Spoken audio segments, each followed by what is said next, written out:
អូនទិញឲ្យបងមួយប្រអប់ដែរមកឃើញច្បាស់ថាគាត់ញ៉ាំមិនឆ្អែតខ្ញុំក៏រៀងអាណិតទើបគិតលុយឲ្យគាត់តែមួយខែដំបូងបានកន្លងផុតទៅបែបនេះខ្ញុំមើលលុយសក្នុងកាត់អាហារទើបដឹងថាការចំណាយរបស់ខ្ញុំច្រើនជាងមិត្តរួមបន្ទប់ដទៃឆ្ងាយណាស់ខ្ញុំក៏ពិនិត្យមើលការចំណាយលម្អិតឃើញថាទាំងនំប៉័ងសាច់ក្រកទឹកសណ្ដែកនំប៉័ងភេសជ្ជៈសូម្បីតែយ៉ាអ៊ូនិងពងទាក៏ទិញពីរគឺទិញឲ្យហឺចឹងយ៉ាងទាំងអស់ពេលគិតដល់ថាសូម្បីក្រដាសអនាម័យខ្ញុំក៏គាត់យកទៅដែរខ្ញុំចាប់ផ្ដើមអស់ការអត់ធ្មត់ដល់ពេលយប់ហឺចឹងយ៉ាងមកបួខ្ញុំញ៉ាំបាយប្រាប់ត្រង់ថាសុំទោសខ្ញុំកំពុងសម្រកទម្ងន់ពេលលើបែបនេះហឺចឹងយ៉ាងក៏គាំងបន្តិចអូនសម្រកទម្ងន់ធ្វើអីអូនរៀងស្អាតស្រាប់ហើយគួរតែឡើងគីឡូបន្តិចគាត់តែនិយាយផ្អែមបែបនេះអ្នកក្រៅមើលមកគាត់ល្អឧទាហរណ៍មួយខែតាំងពីចូលរៀនមកពេលដល់ម៉ោងញ៉ាំបាយហឺចឹងយ៉ាងតែងតែចាំខ្ញុំជានិច្ចពេលខ្លះទៅចាំទុកកន្លែងឲ្យខ្ញុំស្រីក្នុងបន្ទប់តែងតែសរសើរខ្ញុំសារតាមtemplateអ្វីដែលអ្នកទាំងអស់គ្នាមិនដឹងចឹងយ៉ាងទិញម្ហូបតិចតួចបំផុតបើមិននំប៉ាវពីទេក៏ជាមីមួយចានឬក៏បាយឆាមួយចានតូចម្ហូបតិចតួចនោះអាយុ18 19មិននឹងឆ្អែតពេលពួកយើងញ៉ាំបាយជាមួយគ្នាជុំគាត់ច្បាស់ជាមកញ៉ាំម្ហូបរបស់ខ្ញុំហើយដំបូងឡើយគាត់រៀងក្រែងចិត្តដែរអូនអញសំបីខ្ទឹមបារាំងនិងទេសក៏មិនញ៉ាំដែររើសចំណីម្លេះយកលេសថាជួយញ៉ាំរបស់ដែលខ្ញុំមិនចូលចិត្តដើម្បីកុំឲ្យខ្ជះខ្ជាយខ្ញុំក៏មិនបានថាមិនតែយូរទៅគឺចឹងយ៉ាងឃើញអីក៏ញ៉ាំនឹងតែម្ដងខ្ញុំជាមនុស្សញ៉ាំយឺតចូលចិត្តទំពាមួយខ្ញុំមិនទាន់ឆ្អែតផងគាត់ញ៉ាំអស់បាត់ទៅហើយគ្មានជំរើសដើម្បីឲ្យតែបានឆ្អែតខ្ញុំតែងតែទិញម្ហូបច្រើនជាងមុនជានិច្ចដូចជាទិញបាយមួយចានថែមសាច់ក្រក2និងនំប៉ាវមួយប្រអប់ទៀតជាដើមពេលនេះទើបខ្ញុំដឹងខ្លួនថាខ្ញុំបានចំណាយលុយដោយមិនដឹងខ្លួនការចំណាយពាក់កណ្ដាលរបស់គាត់បាត់ទៅហើយអ្វីដែលគួរឲ្យធន់មិនត្រឹមតែតាមខ្ញុំពេលញ៉ាំបាយពេលយប់រៀនគួរក៏តាមស្អិតដែរសំបីនំចំណីខ្ញុំក៏ត្រូវចែកគាត់ញ៉ាំដែរសប្តាហ៍មុនខ្ញុំដាច់ចិត្តទិញមង្ឃុតមកញ៉ាំខ្ញុំទើបតែញ៉ាំបានមួយសោះសល់ប៉ុន្មានហឺចឹងយ៉ាងញ៉ាំខ្ទេចបងចង់ញ៉ាំមិនមិនទិញខ្លួនឯងទៅហឺចឹងយ៉ាងអេះក្បាលហើយនិយាយថាសុំទោសអូនញ៉ាំមួយទៅឃើញថាឆ្ងាញ់មិនចាប់អារម្មណ៍ថាអស់ពីប្រអប់លើកក្រោយបងទិញសងអងវិញនិយាយស្ដាប់ទៅស្រួលណាស់មិនដែលឃើញទិញសងម្ដងណាទេចេះតែសញ្ញាខ្ចោលថាខ្ញុំចូលចិត្តស្ដាប់ពាក្យសញ្ញាណាស់បងមិនដែលទិញមង្ឃុតញ៉ាំទេបងមិនធ្លាប់ញ៉ាំតើអូនឯងកំណាញ់ពេកហើយអូនមានលុយចាយដល់ទៅ 4000 ប៉ុណ្ណឹងរឿងតូចតាចតើចាំបាច់កំណាញ់ម្លេះបងជាសង្សារអូនណាប៉ាម៉ាក់ឲ្យលុយខ្ញុំ 4000 ព្រោះខ្លាចខ្ញុំខ្វះខាតទើបឲ្យលើមិនមែនឲ្យខ្ញុំចាយខ្ជិះខ្ជីទេប៉ាម៉ាក់ខ្ញុំខ្លាចខ្ញុំខ្វះលុយទៅចាយលុយគេតែគ្រូសាហឺចឹងយ៉ាងផ្ទុយពីគ្រូសាខ្ញុំស្រឡាញ់ដោយសាររឿងនេះពួកយើងក៏ឆ្លោះគ្នាបន្តិចត្រឡប់មកវិញខ្ញុំក៏ចាប់ផ្ដើមផែនការសម្រាប់អូនឯងមិនថត់បន្តិចសោះមិនបាច់សម្រាប់ទម្ងន់ទេខ្ញុំប្រវីក្បាលឲ្យប្រាប់ថាសុំទោសខ្ញុំគិតថាឈប់ញ៉ាំអាហារពេលល្ងាចហើយធ្វើចឹងមិនកាត់ទៅគឺចឹងយ៉ាងដូចរន្ទះបាញ់សម្រាប់គាត់គឺពិតជាមិនកាត់មែនខ្ញុំនិយាយយ៉ាងស្ងប់ស្ងាត់ថាខ្ញុំចង់រក្សារាមិនធ្លាប់ឬទេអីពីនៃផ្ដោតសេរីភាពឲ្យខ្ញុំដាច់ខាតមិនទៅញ៉ាំបាយចឹងយ៉ាងបានត្រឹមដើរចេញទាំងអស់សង្ឃឹមពេលគាត់ដើរចេញផុតមិត្តរួមបន្ទប់សួរខ្ញុំថាអញពិតជាមិនទៅញ៉ាំបាយជាមួយគាត់ខ្ញុំសើចឡើងលើមេឃ3ដងហើយថាតោះពួកយើងទៅញ៉ាំនៅហាងទៅខ្ញុំមិនព្រមអត់ឃ្លានដើម្បីតែតម្រូវចិត្តគាត់ទេតាមពិតខ្ញុំចង់ចេញទៅញ៉ាំខាងក្រៅយូរហើយខ្ញុំប៉ាគាត់ញ៉ាំ2ដងហើយឃើញថាមានតែទៅគ្មានក៏លែងចង់ប៉ាវទៀតទៅពេលខ្លះខ្ញុំក៏គិតខ្លួនឯងថាតើខ្ញុំពិតជាគិតច្រើនពេកមែនទេតែពាក្យដដែលប៉ាម៉ាក់ចិញ្ចឹមខ្ញុំវាសំហើយចុះហេតុអីត្រូវឲ្យខ្ញុំចិញ្ចឹមហឺចឹងយ៉ាងមែនគ្មានប៉ាម៉ាក់ពេលញ៉ាំឆ្អែតរួចរាល់ពួកយើងក៏នាំគ្នាដើរត្រឡប់មកសាលាវិញឯងនឹងសង្សារឯងបែបនេះតើគួរតែបន្តទៅមុខទៀតទេតើខ្ញុំនឹងហឺចឹងយ៉ាងគួរតែបន្តទៀតទ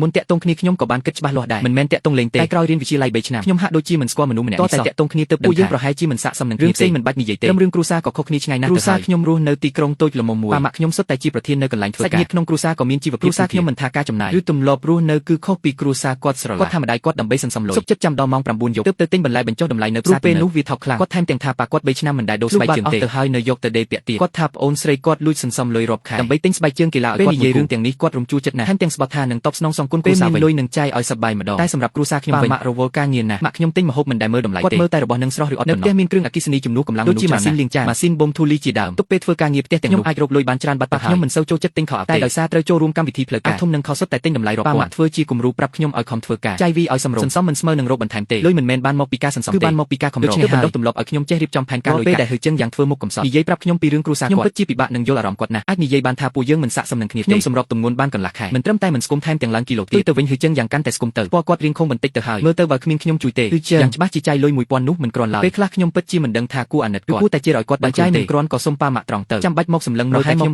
មិនស្រុកតែបែរជាឡើងគីឡូហឺចឹងយ៉ាងសង្ស័យមានម្ដងនោះខ្ញុំប្រាប់ថាមិនញ៉ាំបាយតែលុយកុំងអីវ៉ាន់ញ៉ាំស្ងាត់ពេលចុះទៅយកអីវ៉ាន់ស្រាប់តែហឺចឹងយ៉ាងដើរចេញមកហៅអូនឯងសម្រកទម្ងន់តើខ្ញុំត្រូវគាត់ចាប់បានស្ដាយមើលទឹកមុខហឺចឹងយ៉ាងទៅបើមិនដឹងស្មានតែខ្ញុំលួចម្ហូបគាត់ញ៉ាំទៅហើយខ្ញុំធ្វើមុខស្ងួតប្រាប់ថាខ្ញុំសម្រកទម្ងន់តើនេះជាសាឡាដសម្រាប់អ្នកសម្រកទម្ងន់តាមពិតខាងក្នុងគឺជាស៊ុបម៉ាឡាប៉ុន្មានថ្ងៃក្រោយមកសាលាមានរៀបចំការប្រកួតបាល់បោះគឺចឹងយ៉ាងចេះលេងតាំងពីវិទ្យាល័យមកម្លេះគាត់បានចូលក្រុមតំណាងមហាវិទ្យាល័យតែរឿងកំងម្ហូបនោះខ្ញុំមិនខ្ជិលនិយាយរកគាត់ប៉ុន្មានថ្ងៃចុះជារៀងខ្មាស់អ៊ីនដែរទើបថ្ងៃនេះគាត់ទៅមកខ្ញុំហើយខ្ញុំឲ្យទៅមើលគាត់ហ្វឹកហាត់បាល់បោះនិយាយត្រង់ចុះការដែលខ្ញុំព្រមតាក់ទងគាត់ភាគច្រើនគឺដោយសារគាត់លេងបាល់បោះសង្ហាពេលនឹកឃើញដល់រូបភាពដ៏រស់រវើកនៅលើទីលានខ្ញុំក៏យល់ព្រមទៅជួបគាត់នៅទីលានបាល់បោះពិតជាឃើញគាត់កំពុងរត់នៅលើទីលានមែនគាត់បកដៃរាក់ទាក់មកកាន់ខ្ញុំនៅទីនេះខ្ញុំហាក់ដូចជាបានត្រឡប់ទៅវ័យវិទ្យាល័យវិញបន្ទាប់មកខ្ញុំអង្គុយមើលពួកគេហ្វឹកហាត់អស់1ម៉ោងមើលពួកគេលោតចុះលោតឡើងជូតញើសបណ្ដាលេងបណ្ដាពិតជាគួរឲ្យចង់អង្គុយគុណមែនពេលពួកគេហ្វឹកហាត់ចប់គឺចឹងយ៉ាងរត់មកណែនាំខ្ញុំប្រាប់ថានេះគឺជាសង្សាររបស់ខ្ញុំពួកយើងរៀនថ្នាក់ជាមួយគ្នាតាំងពីវិទ្យាល័យក្រុមរបស់គាត់និយាយពីវិទ្យាល័យគួរឲ្យស្រឡាញ់ណាស់ខ្ញុំក៏ញឹមរាក់ទាក់ទៅកាន់អ្នកគ្រប់គ្រងក៏ហុចទឹកមួយដបឲ្យហឺចឹងយ៉ាងបើចប់ការងារហើយខ្ញុំសុំត្រឡប់ទៅវិញសិនចឹងយ៉ាងខាត់ខ្ញុំថាកុំតន់អើទៅអីគេទើបតែជួបអូនលើកដំបូងចង់និយាយលេងជាមួយអូនអាចប៉ាវភេសជ្ជៈពួកយើងបានទេគាត់សឹកប្រាប់ខ្ញុំថាលើកមុនសង្សារសិស្សច្បងអាហួយក៏ប៉ាវដែរសង្សារត្រូវប៉ាវភេសជ្ជៈនេះជាទំនៀមទម្លាប់ចម្លែកអីទៅភេសជ្ជៈក៏មិនថ្លៃប៉ុន្មានដែរខ្ញុំក៏មិនចង់ឲ្យបាក់មុខនៅមុខគេដែរយកព្រមថាគ្មានបញ្ហាទេដល់សោះថាកំឡោះមួយក្រុមនេះនាំគ្នារត់ទៅយកភេសជ្ជៈនៅមាត់ចិត្តពួកគេផឹកដូចទឹកបាក់ទំនាក់យកឡើងប៉ុន្មានដបខ្លះយកការ៉េមថែមទាំងរើសយកតែអាថ្លៃទីពេលគិតលុយអស់248 ដើម្បីនេះវាច្រើនពេកហើយឃើញខ្ញុំធ្វើមុខក្រញើគឺចឹងយ៉ាងនិយាយថា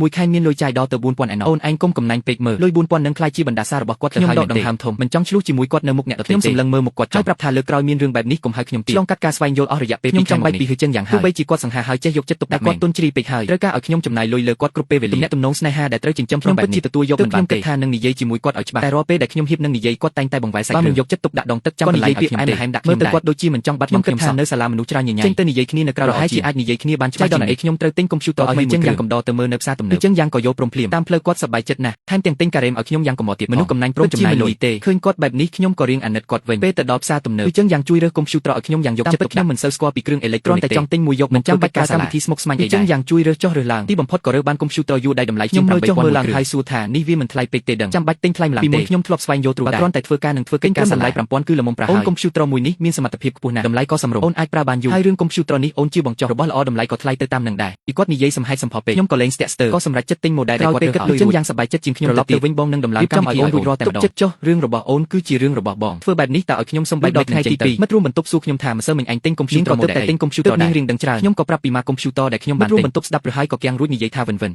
model ដែលអញទិញនេះច្បាស់ណាស់ថាសម្រាប់លេងហ្គេមអញចូលចិត្តលេងហ្គេមមែនទេធម្មតាមិនដែលឡែងនិយាយសោះខ្ញុំភ្ញាក់ព្រឺខ្ញុំមិនចេះលេងហ្គេមសំបីហ្គេមទូរស័ព្ទក៏មិនលេងដែរចូលចិត្តលេងហ្គេមគឺមានម្នាក់នោះគឺចឹងយ៉ាងនឹងឯងមិនចាំបាច់ទិញថ្លៃដល់ថ្នាក់នេះទេលុយនេះគឺចំណាយលើកាត graphic អស់ហើយចឹងយ៉ាងមានចិត្តណាមែនទេនេះមិនមែនយកលេខដើម្បីប្រយោជន៍ផ្ទាល់ខ្លួនទេឯងទុកចិត្តគាត់ខ្ញុំខឹងរហូតដល់វិលមុខមួយរំពេចនោះមិនដឹងថាត្រូវនិយាយអ្វីទេតោងជាមួយមនុស្សដូចហឺចឹងយ៉ាងត្រូវបារម្ភខ្លាចគេបោកប្រាស់គ្រប់ពេលគុំតន់អើខឹងអីចុះកុំព្យូទ័រវិញគាត់មិនតន់ឲ្យអញទេមែនទេខ្ញុំពិតជាទ្រាំលេងបានហើយខ្ញុំខំថ្មីនិយាយថាគាត់ថាចង់ដំឡើងកម្មវិធីហើយត្រូវរៀបចំច្រើនទៀតគាត់ថាថ្ងៃស្អែកទើបអាចឲ្យខ្ញុំបានគាត់បោកឯងទេកម្មវិធីដែលឯងត្រូវការសុទ្ធតែសាមញ្ញធ្វើតែមួយផ្លេតក៏រួចបាត់ទៅហើយមើលទៅគាត់ច្បាស់ជាកំពុងយកកុំព្យូទ័រឯងទៅលេងយ៉ាងសប្បាយចិត្តទៀតផងពិតមែនហើយខ្ញុំខឹងឡើងក្តៅស្លឹកត្រចៀកក៏ប្រញាប់ទេទៅហឺចឹងយ៉ាងភ្លាមតែទេយ៉ាងណាក៏មិនចូលមិនលើកមែនទេរត់រួចតែខ្លួនទេខ្ញុំប្រញាប់ជិះកង់អគ្គិសនីទៅស្រែកហៅគាត់នៅក្រោមអគារស្នាក់នៅមួយសន្ទុះក្រោយមកគឺចឹងយ៉ាងរត់ចុះមកទាំងដង្ហើមញាប់អូនមានរឿងអីទៅប្រញាប់ខ្ញុំលេងចង់ទ្រាំទៀតក៏ស្រែកសួរទៅគាត់ថាកុំព្យូទ័រដែលបងឲ្យខ្ញុំទិញនោះគឺសម្រាប់លេងហ្គេមមែនទេបោកឲ្យខ្ញុំទិញកុំព្យូទ័រចង់យកទៅលេងខ្លួនឯងយ៉ាងរៀងភ័យបន្តិចតែគាត់ក៏ប្រញាប់រកលេសភ្លាមអូនយល់ច្រឡំហើយកុំព្យូទ័រនេះអេក្រង់ច្បាស់ល្អក្រោយអូនច្បាស់ជាត្រូវការប្រើ CPU ក៏ល្អបំផុតទើបវាថ្លៃបែបនេះពិតជាកុំព្យូទ័រល្អមែនណាខ្ញុំមិនយល់ទើបមិនចង់ប្រកែកជាមួយគាត់គ្រាន់តែដកដង្ហើមធំហើយនិយាយថារឿងយ៉ាងម៉េចបងដឹងខ្លួនឯងច្បាស់ហើយពេលនេះយកកុំព្យូទ័រមកឲ្យខ្ញុំវិញមកថាមិនទាន់រៀបចំរួចទេអូនចាំកន្លះថ្ងៃទៀតទៅខ្ញុំខឹងចេះដុំហើយនេះជារបស់ខ្ញុំព្រមឲ្យខ្ញុំវិញឬអត់បងជាចោលប្លន់មែនទេខ្ញុំខឹងខ្លាំងអូខេយកក៏យកទៅអូនឯងពិតជាកំណាញ់មែនបងធ្វើនេះដើម្បីតែអូនទេមិនបាច់សង្ឃឹមល្អទេសុំត្រឹមតែកុំបោកខ្ញុំទៅបានខ្ញុំបង្ខំខ្លាំងពេកយ៉ាងឡើងទៅលើទាំងមិនពេញចិត្តយកកុំព្យូទ័រមកឲ្យខ្ញុំយកកុំព្យូទ័រត្រឡប់មកវិញឃើញថាកុំព្យូទ័រនៅក្តៅនៅឡើយកុំព្យូទ័រមើលគាត់មិនទាន់បិទម៉ាស៊ីននៅមានបើកហ្គេមចោលទៀតនេះបញ្ជាក់ថាចាប់ពីម្សិលមិញរហូតដល់ពេលនេះគាត់ពិតជាលេងហ្គេមរហូតមែនខ្ញុំខឹងស្ទើរតែឈួតទៅហើយពេលដែលខ្ញុំរៀបនឹងចាប់ដើមម៉ាស៊ីនឡើងវិញគាត់សំបីតែវិឆាតក៏មិនទាន់លុបចេញដែរខ្ញុំទាប្រញាប់ពេកទើបចឹងយ៉ាងមិនទាន់បានលុបវិឆាតចេញតាមពិតខ្ញុំមិនចង់មើលវិឆាតគាត់ទេតែស្រាប់តែមានប្រអប់សារលោតឡើងមកលោតចេញពាក្យមួយឃ្លាថាបងស្រីវិនមិនខឹងទេមែនទេហើយបងស្រីវិនប្រហែលជាប្អូនស្រីរបស់ហឺចឹងយ៉ាងហើយដោយសារតែមានពាក់ព័ន្ធនឹងខ្ញុំក៏ចុចចូលមើលបន្តិចទៅផលពេលបានឃើញហើយសារសន្ទនារបស់បងប្អូនទាំងពីរនាក់នេះធ្វើឲ្យខ្ញុំបើកភ្នែកធំដើម្បីទស្សនាសាច់រឿងពេញ